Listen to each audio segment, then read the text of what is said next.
Sección 2. La Pascua. Ahora veamos la Pascua, que quiere decir el término Pascua Florida o Easter. No es un nombre cristiano, pues lleva en su misma frente su origen caldeo.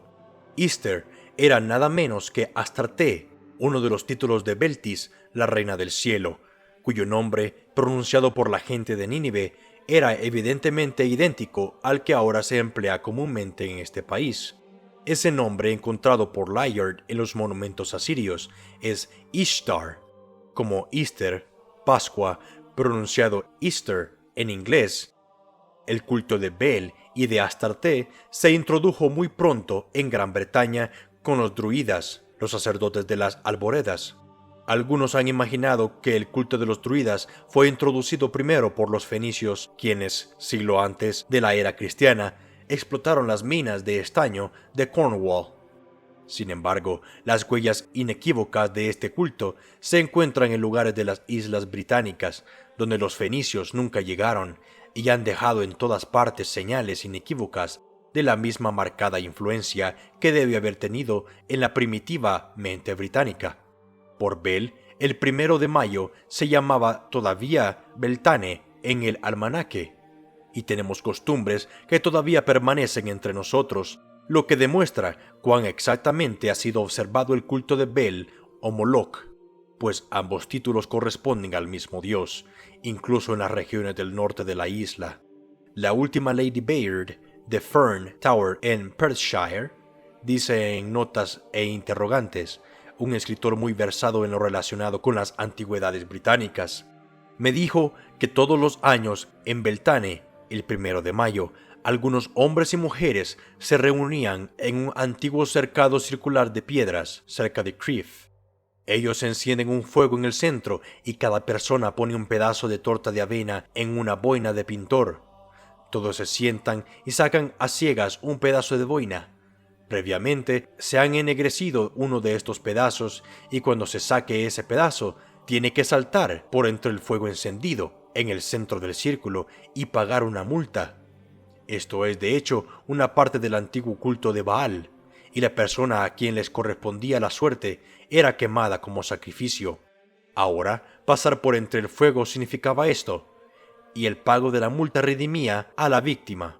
Si Baal fue adorado de ese modo en Gran Bretaña, no es difícil creer que su consorte Astarte lo fuera también por nuestros antepasados, y que Astarte, cuyo nombre en Nínive era Ishtar, recibieran el nombre de Pascua, Easter.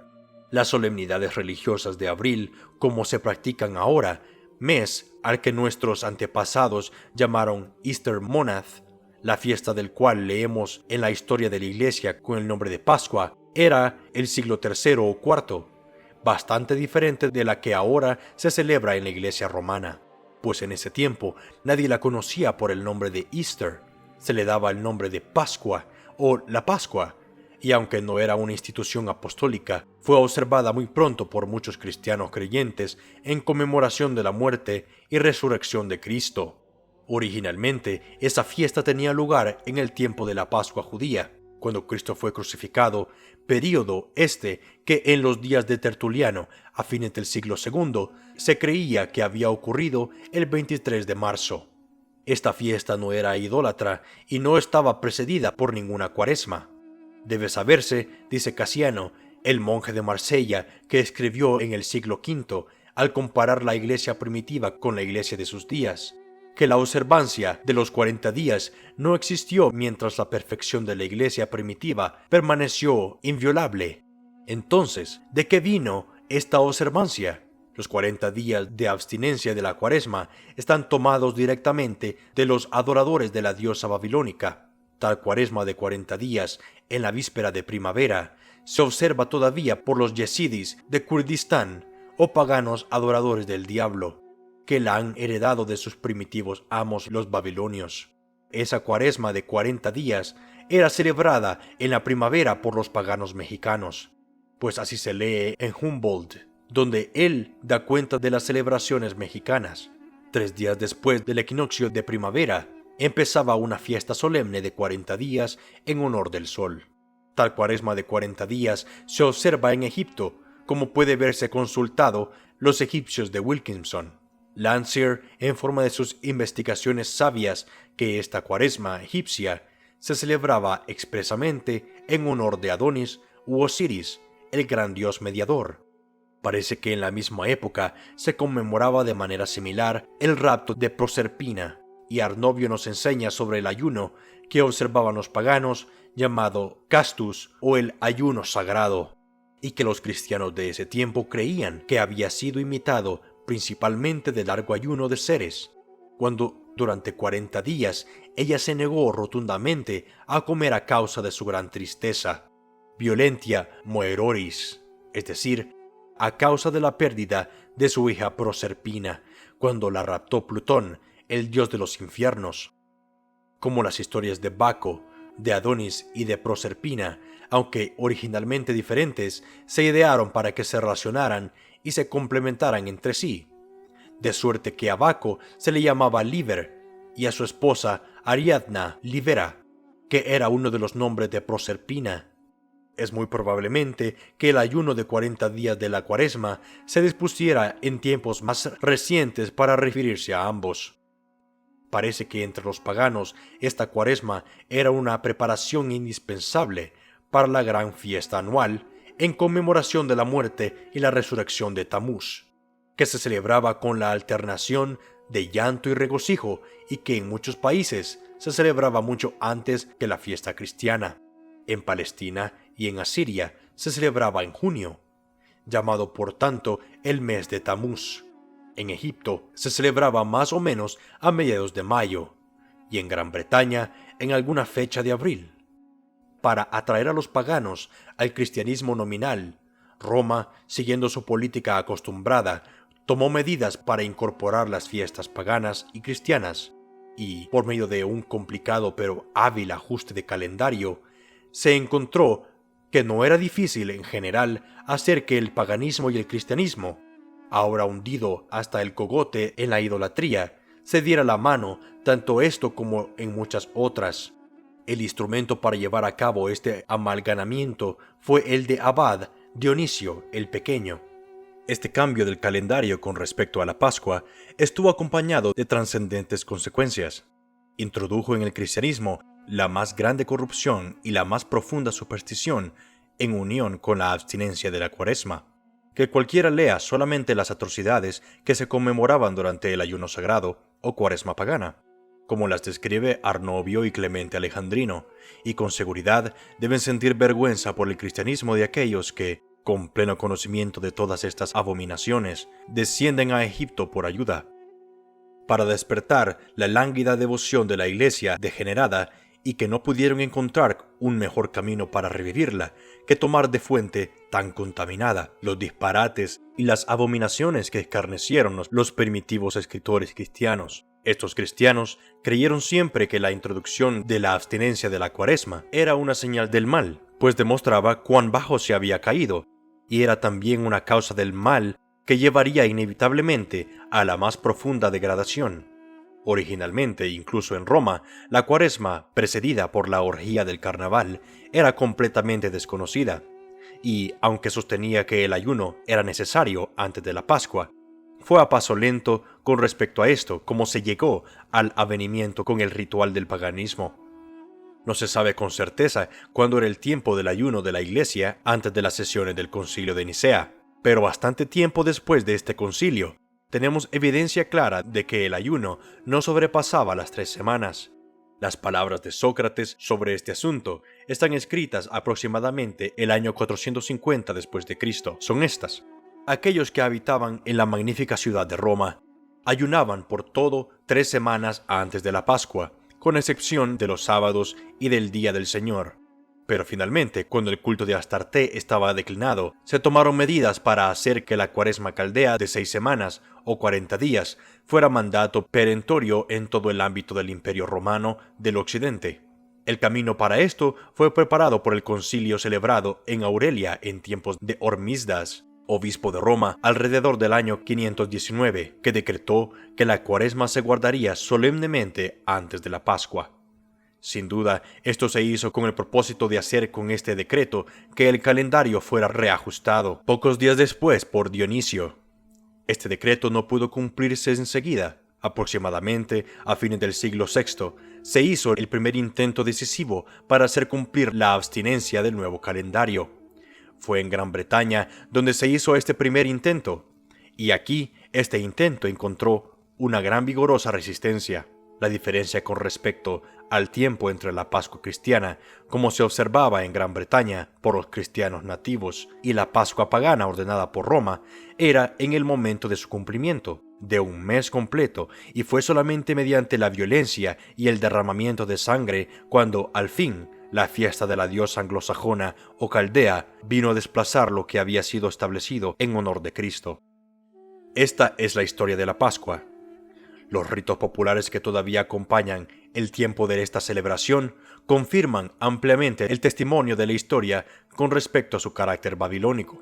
Los bollos de Viernes Santo y los huevos pintados de Pascua figuran entre los ritos caldeos tal como se hace ahora. Los bollos, conocidos también por ese mismo nombre, se usaban en el culto de la Reina del Cielo, la diosa de la Pascua, desde tiempos tan remotos como el de Cécrope, el fundador de Atenas, es decir, 1500 años antes de la era cristiana. Una especie de pan sagrado, dice Bryant, que se acostumbraba a ofrecer a los dioses, se remonta a tiempos muy antiguos y se llama bun. Diógenes Laercio, hablando de esta ofrenda hecha por Empédocles, menciona los principales ingredientes de que estaba hecho, diciendo: él ofreció uno de los panes sagrados llamados bun, que estaba hecho con harina refinada y miel de abejas. El profeta Jeremías da cuenta de esta clase de ofrenda cuando dice: los hijos recogen la leña, los padres encienden el fuego, y las mujeres amasan la masa para hacer tortas a la Reina del Cielo. Los bollos calientes del Viernes Santo no se ofrendan ahora, pero se comen en las fiestas de Astarte. Sin embargo, esto no deja duda de dónde provienen. El origen de los huevos de la Pascua es igualmente claro. Los antiguos druidas llevaban un huevo como emblema sagrado de su orden. En la Diniosiaca, o misterios de Baco, tal como se celebraba en Atenas, una parte de la ceremonia nocturna consistía en la consagración de un huevo. Las fábulas hindúes alaban su huevo cósmico como un huevo de color dorado. El pueblo japonés hace sus huevos sagrados de latón. En China, en la actualidad, los huevos decorados o pintados se usan en las fiestas sagradas, lo mismo que en este país. En tiempos antiguos, los huevos se empleaban en los ritos religiosos de los egipcios y de los griegos, y eran colgados en sus templos con propósitos místicos. Estos huevos pueden ser rastreados desde Egipto hasta las orillas del Éufrates. Los poetas clásicos están llenos de las fábulas de los huevos místicos de los babilonios, y así su fábula es relatada por Higinio, el egipcio, erudito guardián de la biblioteca de Roma, en tiempos de Augusto y experto en todo lo relacionado con la sabiduría de su país nativo. Se dice que un huevo de asombroso tamaño había caído del cielo en el río Éufrates. Los peces lo empujaron hasta la orilla, donde las palomas, posándose sobre él, lo incubaron, y de allí salió Venus, que después fue llamada la diosa Siria, es decir, Astarte. Por esto, el huevo llegó a ser uno de los símbolos de Astarte o Easter. Y en efecto, en Chipre, una de las sedes preferidas del culto de Venus o Astarte, se representó a gran escala el huevo de asombroso tamaño. El significado oculto de este huevo de Astarte, en uno de sus aspectos, tuvo relación en tiempos del diluvio con el arca, en la cual fue encerrada toda la humanidad, al igual que el polluelo está encerrado en el huevo antes de ser empollado. Si alguien se siente inclinado a preguntar ¿cómo pudieron concebir alguna vez la mente de los hombres el empleo de un símbolo tan extraordinario para tal propósito? La respuesta es, primero, que el huevo sagrado del paganismo, como ya se indicó, es bien conocido como el huevo cósmico, es decir, el huevo en el cual estaba encerrado el mundo. El mundo tiene dos significados diferentes, o significa la tierra física o los habitantes de la tierra. El último significado del término se ve en Génesis 11:1. Tenía entonces toda la tierra una sola lengua y unas mismas palabras, cuyo significado es el de que así eran todos los pobladores del mundo. Si el mundo se ve entonces encerrado en su huevo que flota en las aguas, esto no resulta difícil de creer. Sin embargo, la idea del huevo puede haber surgido de que el huevo, al flotar de esta manera, en el inmenso mar universal, podría ser la familia de Noé, que contenía todo el mundo en su seno. Entonces, la aplicación de la palabra huevo al arca es el resultado de que, en hebreo, el nombre del huevo de baitz, o en femenino, pues existen dos géneros, baitza.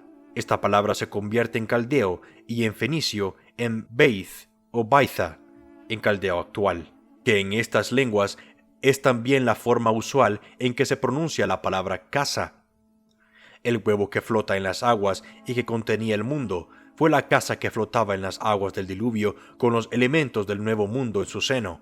La procedencia celestial del huevo se refiere evidentemente a la separación del arca por expreso mandato de Dios, y lo mismo parece estar claramente implícito en la historia egipcia del huevo cósmico, del cual se decía que había salido de la boca del gran Dios. Las palomas que se posan sobre el huevo no necesitan explicación. Este es entonces el significado del huevo místico en su aspecto. Sin embargo, como todo lo que era bueno y benéfico para la humanidad se representaba en los misterios caldeos, relacionado de algún modo con la diosa babilónica, de igual manera se sostenía que la más grande bendición para la raza humana que el arca contenía en su seno era Astarte, que era la más grande civilizadora y benefactora del mundo. Aunque la reina deificada a quien representaba Astarte solo tuvo existencia real algunos siglos después del diluvio, no obstante, mediante la doctrina metempsícosis que se había establecido sólidamente en Babilonia, era difícil hacer creer a sus adoradores que en una encarnación anterior ella había vivido en el mundo antidiluviano y que había pasado sana y salva a través de las aguas del diluvio. La Iglesia romana adoptó este huevo místico de Astarte y lo consagró como el símbolo de la resurrección de Cristo. El Papa Paulo V llegó incluso a presentar una oración para ser usada en asocio con el huevo, enseñando así a sus supersticiosos seguidores para que oraran en la Pascua. Bendice, oh Señor, te lo imploramos, estos huevos, criatura tuya, para que puedan llegar a ser una sustancia salutífera para tus siervos, al comerlos en memoria de nuestro Señor Jesucristo, etcétera, etcétera. Además del huevo místico, había otro emblema de la Pascua, la granada, o rimón. Con el rimón o granada en la mano se representaba frecuentemente en las medallas antiguas a la reina diosa de Babilonia, y la casa de Rimón, en la que adoraba el rey de Damasco, el señor de Naamán, el sirio. Era con toda probabilidad un templo de Astarte donde se adoraba públicamente a la diosa con el rimón. La granada es una fruta que está llena de semillas, y por tal razón se ha creído que se empleaba como emblema de la embarcación en la que fueron preservadas las simientes de la nueva creación, con las cuales el mundo iba a ser sembrado de nuevo con el hombre y con las bestias cuando hubiera pasado la desolación del diluvio. Pero mediante una investigación más minuciosa resulta que la granada o rimón tenía relación con algo completamente diferente. Astarte o Cíbeles también era llamada Idaia Mater, y el monte sagrado de Frigia, afamadísimo por la celebración de sus misterios, fue llamado Monte Aida, es decir, el monte del conocimiento, en caldeo, el idioma sagrado de sus misterios. Idaia Mater significaba entonces la madre del conocimiento, en otras palabras, nuestra madre Eva, la que primero conoció el conocimiento del bien y el mal, el cual compró realmente el tan horrendo precio para ella y para sus hijos. Astarte, como puede demostrarse abundantemente, era adorada no solo como la encarnación del Espíritu de Dios, sino también como la madre de la humanidad. Por tanto, puede quedar alguna duda de lo que esta fruta se proponía significar cuando la madre de los dioses y madre del conocimiento, representada con el fruto del granado en su mano extendida, invitaba a los que subían al monte sagrado a la iniciación de sus misterios. Evidentemente, debe concordar con su pretendido carácter, debe ser el fruto del árbol del conocimiento, el fruto de ese mismo árbol cuyo sabor mortal trajo al mundo la muerte y todo nuestro infortunio. Eva adquirió por comer del fruto prohibido el conocimiento práctico de lo que era moralmente malo y ruin. Sin embargo, con relación a este carácter de Astarte, se enseñó a los hombres para que miraran a su gran benefactora como la que ganó para ellos el conocimiento que de otra manera podían haberle pedido en vano a aquel que es el Padre de las luces, de quien procede todo bien y todo don perfecto. El papado inspira el mismo sentimiento con respecto a la reina romana del cielo y lleva a sus seguidores a considerar el pecado de Eva en la forma en que lo consideraba el paganismo. En el canon de la misa, el servicio más solemne del breviario romano, se encuentra la siguiente expresión en la que se apostrofa el pecado de nuestros primeros padres. O beata culpa, quo talim meruisti redemptorem, o bendita culpa que logró tal redentor. La idea contenida en estas palabras es puramente pagana, pues quiere decir exactamente esto: gracias sean dadas a Eva, a cuyo pecado debemos el glorioso Salvador.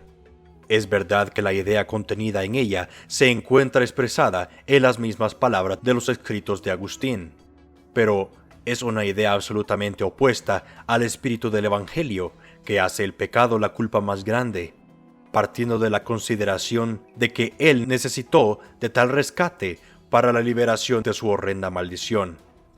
Agustín se había empapado de ambos sentimientos paganos y nunca se libró completamente de ellos. Es asombroso que alguien tan bueno y tan ilustrado como Merle Duvigny no hubiera visto lo maligno de estas palabras.